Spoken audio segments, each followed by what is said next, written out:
All rights, क्या हो गया है इंडिया वालों को, इंडिया गठबंधन वाले को। 2 दिन पहले newly appointed leader of opposition Rahul Gandhi ji कह रहे थे कि सर मिलॉर्ड स्पीकर महोदय, मेरा माइक फिर से ऑफ कर दिया गया। माइक मैं बंद नहीं करता हूं, पूर्व में भी आपको व्यवस्था दी थी।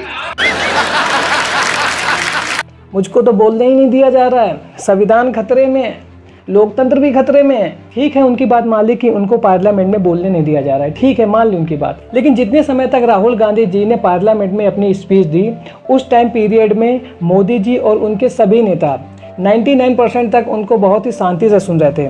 केवल उन्होंने वहीं पर अपना ऑब्जेक्शन दर्ज कराया जहां पर राहुल गांधी जी ने कुछ ऐसा कहा जिसके बाद उनको खड़े होकर के स्पीकर महोदय यानी कि ओम बिरला जी को अपना ऑब्जेक्शन दर्ज कराना पड़ा। इतना तो हक बनता है कि आप कुछ भी कह रहे हैं तो उस पर ऑब्जेक्शन करने का उनको पूरा अधिकार है, इसमें कोई डाउट नहीं है। हम तुमसे सहमत हैं।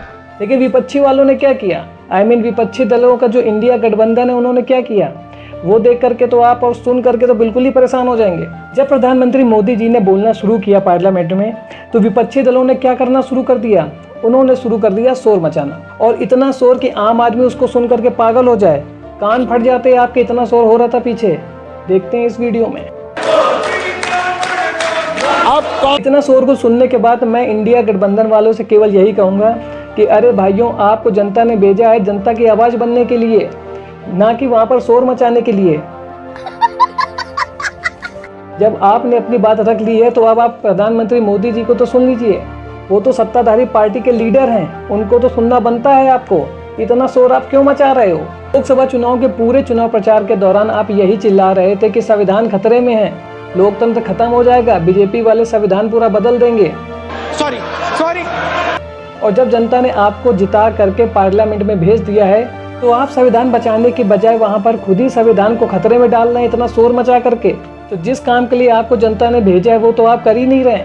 अरे इंडिया गठबंधन वालों, मोदी जी सत्ताधारी पार्टी के चुने हुए नेता हैं, उनका इतना हक तो बनता है कि वो शांति से अपनी बात को रख सकें। आपको यदि कोई भी प्रॉब्लम है, कोई भी आपत्ति है तो आप सीधे स्पीकर साहब है ना चुने हुए, ओम बिरला जी, माइक मैं बंद नहीं करता हूँ, उनके सामने ऑब्जेक्शन दर्ज कराइए ना। इतना पीछे से शोर किस लिए मचा रहे हैं? लेकिन नहीं, इंडिया गठबंधन वाले सुधरना नहीं चाहते हैं, वे अपना पुराना कल्चर शोर शराबा करते ही रहेंगे। उन्होंने प्रण कर लिया है कि वे जीत करके पहुंचे हैं संसद में और अपना शोर मचाने का टेप रिकॉर्डर साथ ले गए हैं। वैसे जब मोदी जी ने संसद में बोलना शुरू किया तो पूरा विपक्षी गठबंधन सत्ते में आ गया। उनकी दहाड़ के आगे कोई भी चूं चपाट नहीं कर पा रहा था, केवल एक काम के, शोरगुल। और मोदी जी ने अपनी स्पीच के दौरान कांग्रेस के ऐसे पत्ते खोले कि राहुल गांधी जी तो ऐसे नजर आने लगे थे। इतनी सीटें जीत पाना भी। मोदी जी ने अपने भाषण के दौरान यहाँ तक कहा कि कांग्रेस अब तो एक परजीवी पार्टी ही बन करके रह गई है, एक परजीवी कांग्रेस पार्टी के रूप से जानी जाएगी। वैसे मोदी जी ने एक बार फिर से यह साबित कर दिया है कि वे कल भी देश के लोकप्रिय नेता थे, आज भी देश के लोकप्रिय नेता हैं और आने वाले समय में भी देश के लोकप्रिय नेता ही रहेंगे।